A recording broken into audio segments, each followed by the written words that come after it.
Alright, y'all. Last check-in before we watch the Washington Commanders take on the Cleveland Browns. I got a couple of injury updates for you. Some guys that won't be participating in tonight's contest. Let's talk about it. After 20 years, you know we back on. No more Snyder, more McLaurin. 1-4 with the passion, you know we scoring. FedEx field back lit, no it is not boring. John Allen lead the troops, yeah you know we storming. Burgundy and gold in my veins, yeah I bleed that. St. Jude saw the ball, grab a pig, yeah I need that. YouTube, what's going on? It's Juan Gotti here. We have the Washington Commanders video, and in today's video, I'm coming on here with a little bit of an injury update and just an overall last check-in before we watch our Washington Commanders take on the Cleveland Browns in the preseason debut. So without further ado, let's get straight into today's video. But before we do, make sure you guys go down below, leave a like on this video, subscribe if you're new, and turn on post notifications. Want to roll to 6,000 subscribers, so please hit that subscribe button again if you haven't already. Thank you so much. Let's get straight into today's video. So the Washington Commanders are set to face the Cleveland Browns tonight at 7:30. I'm super excited, man. Preseason football is here, not only for our Washington Commanders, but for the whole entire league. And as we know, it is exciting time for the Washington Commanders because we're starting a new era here in Washington with the ownership changing. A new Eric Bieniemy as the offensive coordinator. Obviously, Sam Howell as the starting quarterback. So we got a lot of new things here going down in Washington. I want to start where we talk about the injury report, though. Two guys not playing tonight. Logan Thomas out and Saahdiq Charles out. That is the big one because I said it last night on the stream with Rico from Street Scores. Shout out to my guy Rico from Street Scores for hopping on, and my guy Tone Protect Sports. Make sure you guys subscribe to both of their channels. And the links will be in the description. Thank you so much for supporting them. Like I said yesterday on their stream, on my stream with them, and then also on my videos prior, I said Chris Paul has an opportunity to shut the door closed, close the door shut, I should say, on Saahdiq Charles if he has a really good performance tonight. He's out, and my guy Tone Protect, he said, I think Saahdiq Charles might get cut. You know, and I've been hearing that like from a lot of people. I feel like it's still a bit surprising and shocking if it happened, but hey man, his thing is he's never healthy. Like that's the thing that always bugged me about him is he's never healthy. He has all the talent in the world, you know, but he can never be healthy. And my biggest thing with that is like, bro, you've been the backup for the last couple years and you've never been able to stay healthy. How do you expect us to depend on you for 17 games? And he's already hurt. You know, he's already missing. Now, this is crucial time because this is supposed to be the left guard battle, right? This is one of the biggest battles in camp. And you not being able to be out there is only hurting you, and it's making the job easier for Ron Rivera and the staff to make their decision. You know, so Chris Paul is getting all the first team reps in practice lately, and he's going to be starting tonight because no Saahdiq Charles. And I wouldn't even be surprised if we see Chris Paul potentially play the whole game. Like honestly, and another guy like Mason Brooks could potentially get some reps, but I think Chris Paul has a really good chance, if not the whole game, probably, you know, a little bit of the second half. I know for sure he's playing the first half, like he is. But maybe a little bit of the second half he plays if he doesn't play the full game. But there's a chance that he does do that. Like he does play the full game. Again, I want, you know, Chris Paul to get as many reps as he can just to see how good he is. You know, what kind of stuff does he need to work on? But at the same time, I would love to see Saahdiq Charles too. I really was pulling for Saahdiq Charles to get the starting spot because I've been rooting for him since he's got here, but he's just never been able to stay healthy. And this is a blow to him, man. I know it's preseason and they saying they want to save him for the week 1, but again, if Chris Paul is out there playing well, you know, and he's holding his own, he's looking good, he's looking athletic, he's looking spry, how could you even go to Saahdiq Charles in week 1? So I think this is making Ron Rivera's job easier.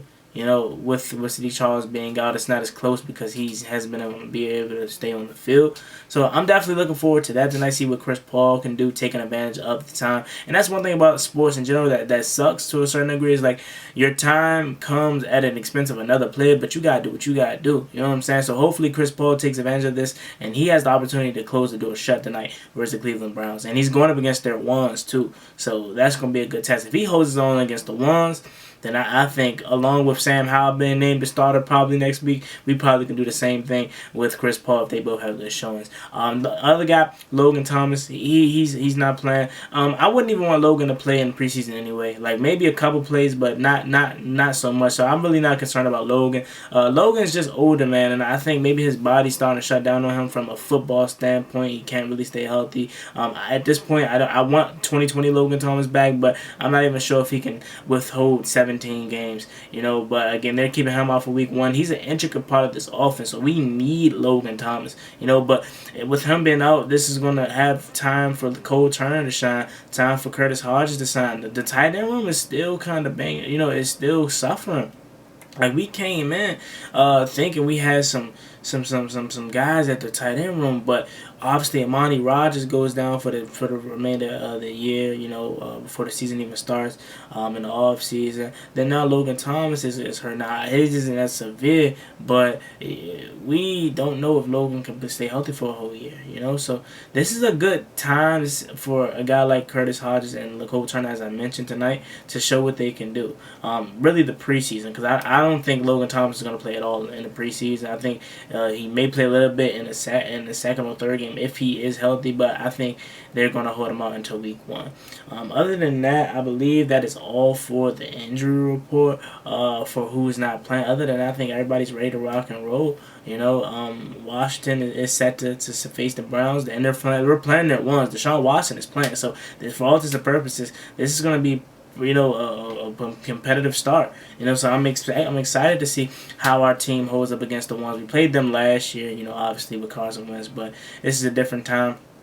I'm excited to see Emmanuel Forbes. What can he do against their wide receivers? I'm excited to see, Fedarian Mathis. This is practically Phil Mathis' rookie year because he got hurt last year in week 1. I want to see Big John Ridgeway. Can KJ Henry show us something? Because again, he's the only edge rusher that's under contract for after this year. So could he potentially show enough this season that he replace one of these guys? Who knows? I want to see Cody Barton. How is he being a middle linebacker? Y'all know I'm going to be tough on him because I love Cole Holcomb, and he's no longer here. So I'm going to be tough on Cody Barton. Can he run the middle linebacker role how we need it to be? What about Quan Martin? What about Percy Bella, who a lot of people think could take a second-year leave? What about that kick return battle?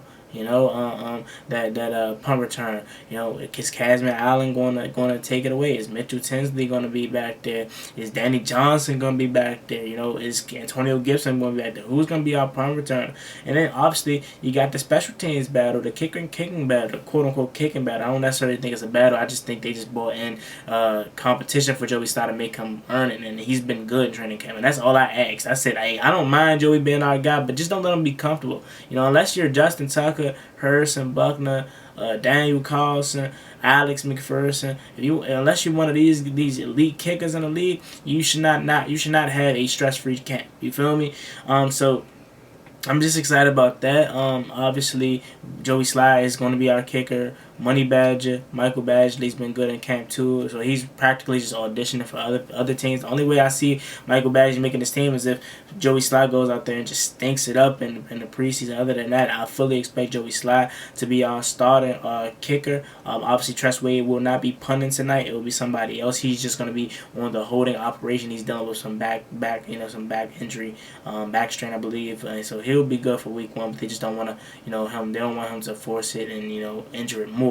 Other than that, man, I'm just excited. Obviously, Sam Howell, I didn't even speak much about him, but I'm excited to see what he can do again. I don't care if he goes out there and throws a touchdown or 2 or whatever. I just want to see the fundamental things. I want to see the little things. What improvements has he made to his footwork? How fast are we getting out of the huddle? That's what I really want to see. With this being a new offensive coordinator, his 3rd offensive coordinator in 2 years, I want to see how is Sam Howell going to get out the play, get out the huddle? Are we wasting time to get into the line? Like, are we getting out of the snap with some time to spare on the clock, or are we rushing to the line with only 5 seconds left on the clock? Is Sam Howell able to make his pre-reads, his pre-play adjustments? Is he able to shift the protection one way if he has to? Is he able to see that unblocked edge rusher coming at him? Is he able to step up into the pocket? Is he able to get the ball out of his hands and avoid the sack? Is he able to use his legs? Like, I'm just looking for the fundamental things more so than the eye-popping things like the touchdowns and whatnot. I really could care less. I just want to see him do his best. I want to see him be prepared. Don't overthink it. Just go out there, have fun, and just see the overall improvements of Sam Howell, man. So, with that being said, I'm excited to see everybody. Antonio Gibson, Brian Robinson, De'Ami Brown, Mitchell Tinsley, obviously Terry McLaurin, Jahan Dawson, Curtis, but I already know what these guys are. So, Byron Pringle, can he make this roster? Like, it's a whole lot, man. So, I'm excited. I'm going to get out y'all face, but I had to bring y'all that injury report. Again, Saahdiq Charles not playing, that's a big blow for him because I think Chris Paul has the opportunity to close the door shut if he has a good day tonight. And then, obviously, Logan Thomas not playing. So, with that being said, it's me, boy, Juan Gotti. I might stream the game tonight depending on if I can find a channel to watch it on. So, stay tuned for that. Keep your post notifications on for that because I may go live for the game tonight. But with that being said, it's me, boy, Juan Gotti. Like, comment, subscribe, hail to the Washington Commanders. On the road to 6,000 subscribers. So, please hit that subscribe button again if you haven't already. Thank you so much. See y'all later. Peace.